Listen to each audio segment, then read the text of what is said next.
सुदामा और श्री कृष्ण बचपन के मित्र थे और दोनों एक ही साथ शिक्षा लेते थे।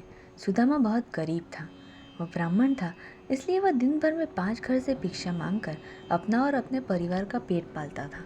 उसे जितना मिलता था उसी से गुजारा करता था, परंतु मिलने वाली भिक्षा उसके लिए पर्याप्त नहीं थी।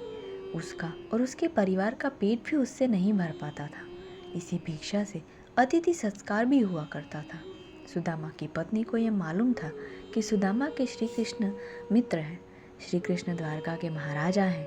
अगर सुदामा उनसे सहायता मांगेंगे तो वो कभी ना नहीं कहेंगे। इसलिए सुदामा की पत्नी ने सुदामा को बहुत बार श्री कृष्ण के पास द्वारका जाने के लिए कहा, परंतु सुदामा हर बार मना कर देते थे।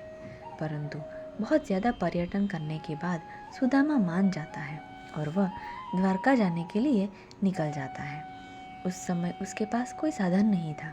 वह अपने पैरों पर चलता हुआ द्वारका की ओर बढ़ गया।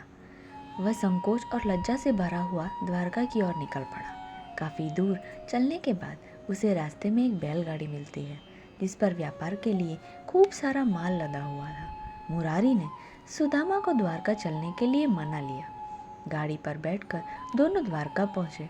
वहाँ पहुँचते ही बैलगाड़ी वाले ने सुदामा से कहा कि आपका रास्ता यहाँ से अलग है और मेरा अलग है। सुदामा आगे चलने के बाद वहाँ से वापस आ गया और उसने सोचा कि मैं उस बैलगाड़ी वाले का धन्यवाद करके आता हूँ।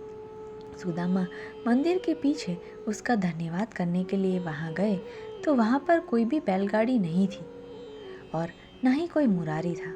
उसे कुछ समझ नहीं आ रहा था। वो सोच रहा था कि एक क्षण पहले वह मुरारी से बातचीत कर रहा था, परंतु दूसरे चरण में यहाँ पर कोई भी नहीं है।